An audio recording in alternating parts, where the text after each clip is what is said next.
ஓட்டத்தில் ஓடிக்கிட்டு இருக்கிறோம்.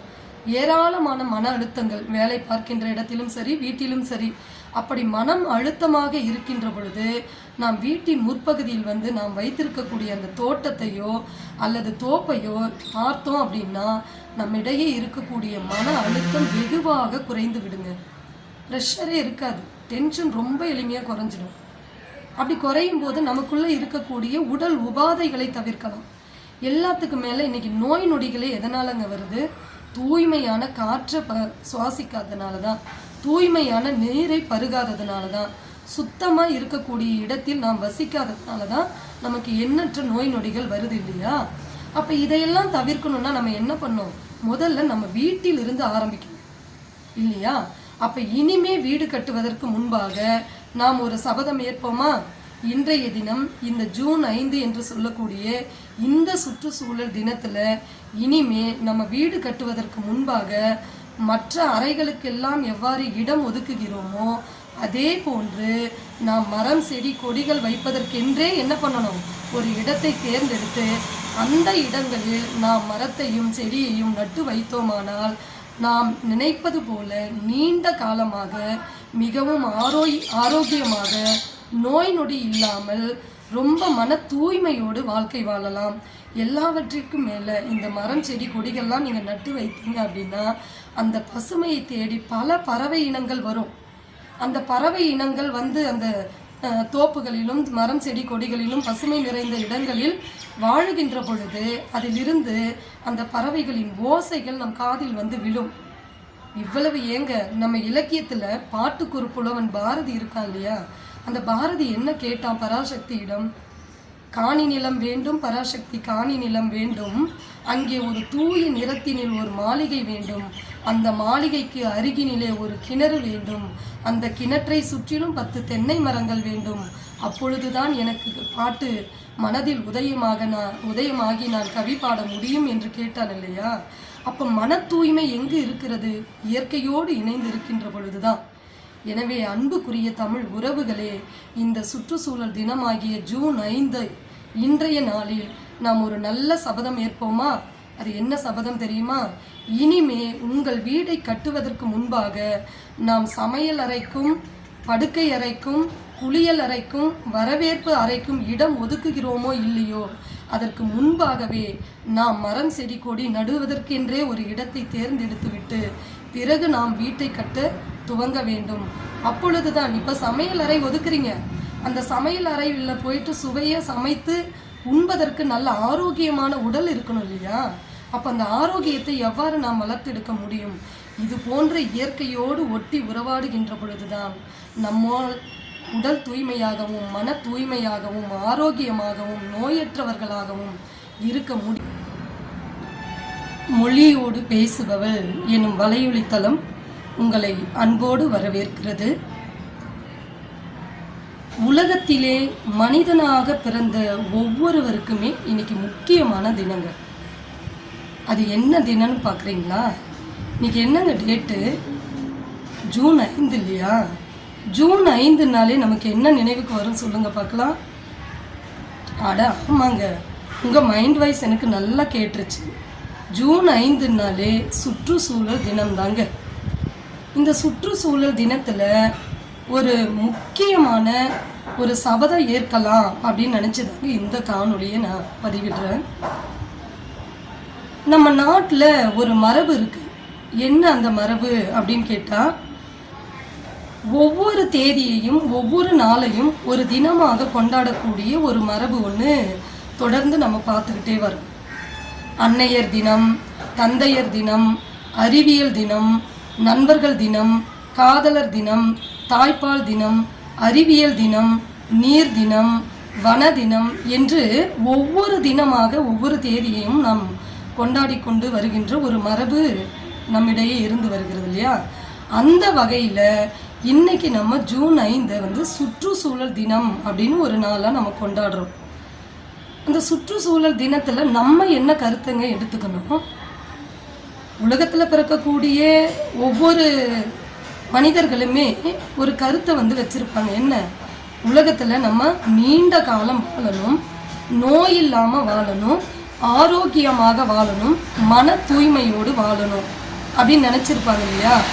அது மாதிரி தாங்க மேலே நான் முன்னாடி சொன்ன தினங்களுக்கெல்லாம் இல்லாத ஒரு சிறப்பு இன்னைக்கு இந்த ஜூன் 5 கொண்டாடக்கூடிய சுற்றுச்சூழல் தினத்துக்கு உண்டுங்க.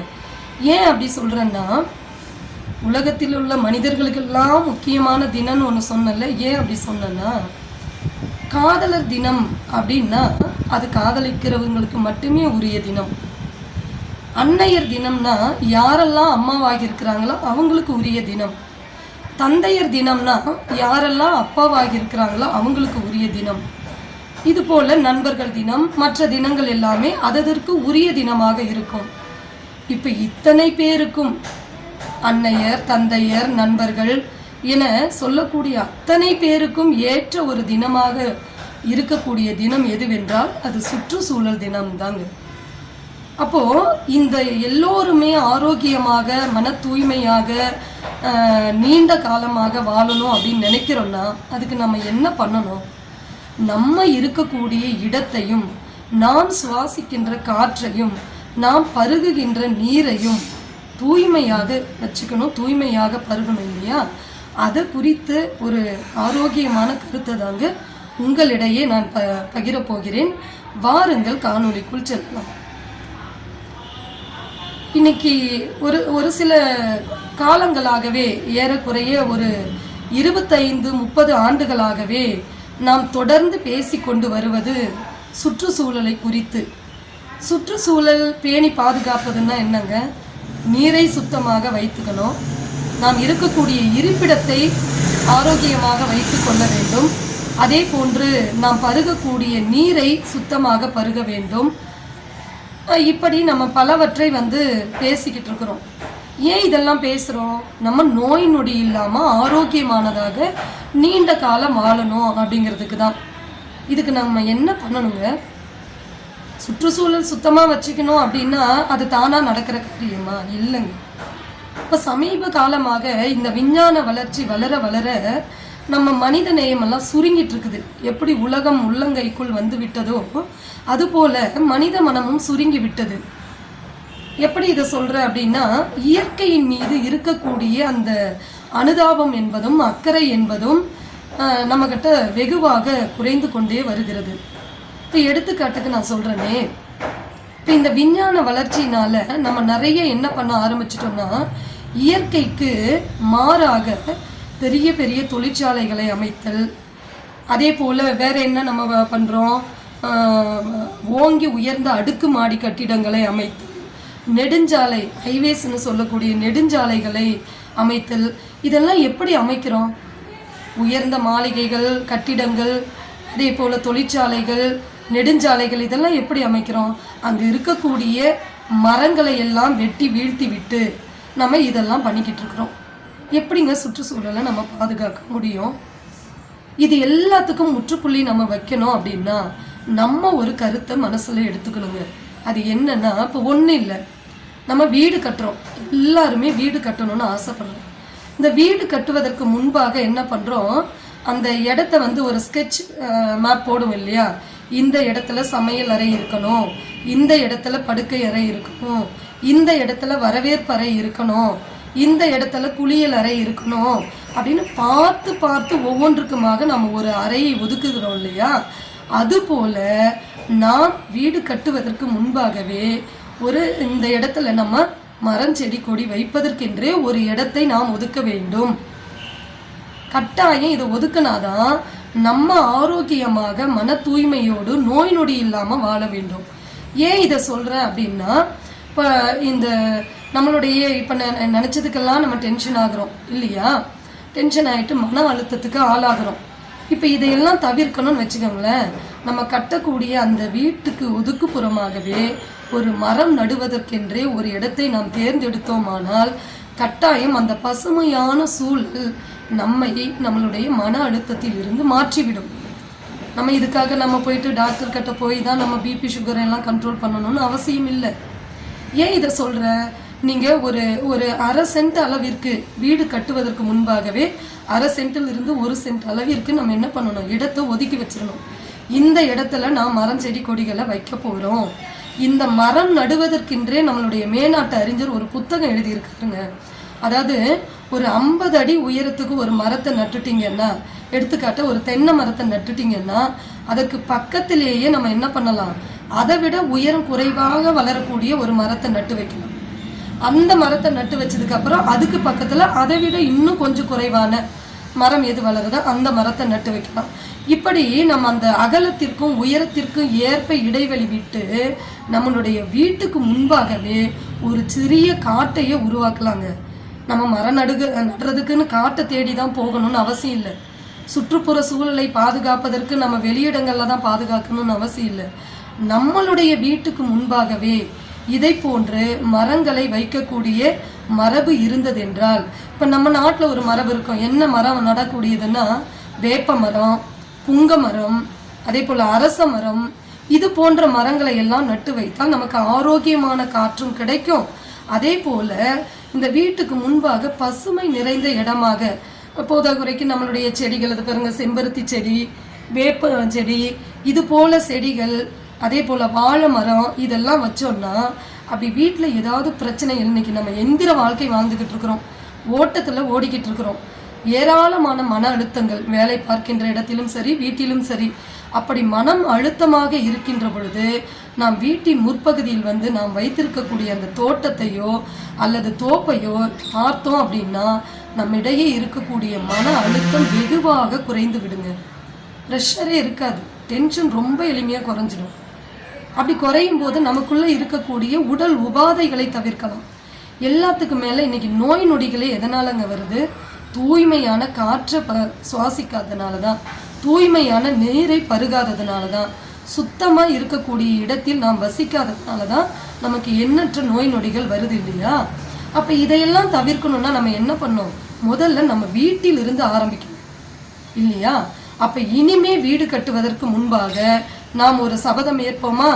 இன்றைய தினம் இந்த ஜூன் 5 என்று சொல்லக்கூடிய இந்த சுற்றுச்சூழல் தினத்தில் இனிமே நம்ம வீடு கட்டுவதற்கு முன்பாக மற்ற அறைகளுக்கெல்லாம் எவ்வாறு இடம் ஒதுக்குகிறோமோ அதே போன்று நாம் மரம் செடி கொடிகள் வைப்பதற்கென்றே என்ன பண்ணணும்?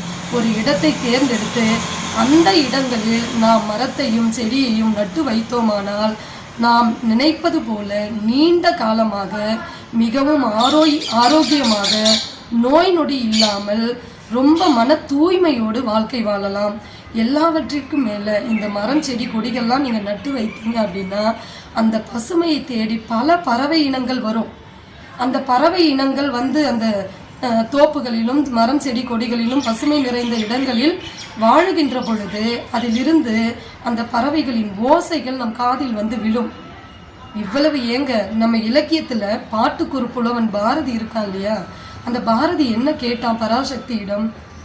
காணி நிலம் வேண்டும் பராசக்தி, காணி நிலம் வேண்டும், அங்கே ஒரு தூய நிறத்தினில் ஒரு மாளிகை வேண்டும், அந்த மாளிகைக்கு அருகினிலே ஒரு கிணறு வேண்டும், அந்த கிணற்றை சுற்றிலும் 10 தென்னை மரங்கள் வேண்டும், அப்பொழுதுதான் எனக்கு பாட்டு மனதில் உதயமாகி நான் கவி பாட முடியும் என்று கேட்டான் இல்லையா? அப்போ மன தூய்மை எங்கு இருக்கிறது? இயற்கையோடு இணைந்து இருக்கின்ற பொழுதுதான். எனவே அன்புக்குரிய தமிழ் உறவுகளே, இந்த சுற்றுச்சூழல் தினமாகிய ஜூன் 5 இன்றைய நாளில் நாம் ஒரு நல்ல சபதம் ஏற்போமா? அது என்ன சபதம் தெரியுமா? இனிமே உங்கள் வீடை கட்டுவதற்கு முன்பாக நாம் சமையல் அறைக்கும் படுக்கை அறைக்கும் குளியல் அறைக்கும் வரவேற்பு அறைக்கும் இடம் ஒதுக்குகிறோமோ இல்லையோ, அதற்கு முன்பாகவே நாம் மரம் செடி கொடி நடுவதற்கென்றே ஒரு இடத்தை தேர்ந்தெடுத்து விட்டு பிறகு நாம் வீட்டை கட்ட துவங்க வேண்டும்.